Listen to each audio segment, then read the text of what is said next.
તળ ગુજરાતની નદીઓ ભાગ 1 બનાસ નદીની વાત કરીએ। બનાસ નદીનું ઉદ્ગમ સ્થાન ઉદયપુર પાસેની ટેકરીઓમાંથી ઉદ્ભવે છે। લંબાઈની વાત કરીએ તો 270 કિલોમીટર લાંબી છે। પ્રાચીન નામ પરણાશા।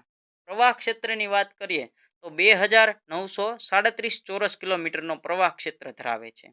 વહન ક્ષેત્ર બનાસકાંઠા, પાટણ, એક ફાટો વારાહી અને બીજો ફાટો સાંતલપુર પાસે કચ્છના રણને મળે છે। સહાયક નદીઓની વાત કરીએ તો બે સહાયક નદીઓ છે, બાલારામ અને સીપુ। સિંચાઈ યોજનાની વાત કરીએ તો દાંતીવાડા સિંચાઈ યોજના બનાસ નદી પર આવેલી છે। નદી કિનારે આવેલા સ્થળો ડીસા અને કાંકરેજ। બનાસ નદીની વિશેષતાની વાત કરીએ તો ઉત્તર ગુજરાતની સૌથી લાંબી નદી બનાસ નદી છે। ડીસામાં બનાસ નદીના ભાંઠામાં બટાકાનો વિપુલ પાક થાય છે। હવે વાત કરીએ સરસ્વતી નદીની। સરસ્વતી નદીનું ઉદ્ગમ સ્થાન અંબાજી પાસેનું કોટેશ્વર છે। લંબાઈ છે 150 કિલોમીટર। વહન ક્ષેત્રની વાત કરીએ તો બનાસકાંઠા અને પાટણ જિલ્લામાં થઈને કચ્છના રણને મળે છે। પ્રવાહ ક્ષેત્ર 970 કિલોમીટરનો પ્રવાહ ક્ષેત્ર સરસ્વતી નદી ધરાવે છે।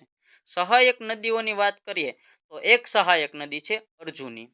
સિંચાઈ યોજનાની વાત કરીએ તો સરસ્વતી નદી પર વડગામ તાલુકામાં મુક્તેશ્વર ડેમ તરીકેની સિંચાઈ યોજના આવેલી છે। નદી કિનારે આવેલા સ્થળો દાંતા, સિદ્ધપુર, પાટણ અને વરાણા। હવે વાત કરીએ રૂપેણ નદીની। ઉદ્ગમ સ્થાન છે ખેરાલુ તાલુકાના તારંગાની ટેકરીઓ સુદાસણા પાસેના ટુંગા પર્વતમાંથી ઉદ્ભવે છે।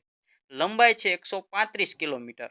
વહન ક્ષેત્રની વાત કરીએ તો રૂપેણ નદી મહેસાણા જિલ્લાના ખેરાલુ અને વિસનગર તાલુકાઓમાંથી પસાર થઈ પાટણ જિલ્લાના ચાણસ્મા અને સમી તાલુકાઓમાંથી પસાર થઈ કચ્છના રણમાં મળે છે।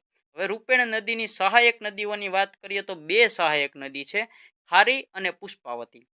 આગળની નદીઓની વાત પાર્ટ 2 માં કરીશું। જો વિડીયો સારો લાગ્યો હોય તો વિડીયોને લાઇક કરી દો અને ચેનલને સબસ્ક્રાઇબ કરી દો અને આ વિડીયોને તમારા મિત્ર વર્તુળમાં શેર કરી દો।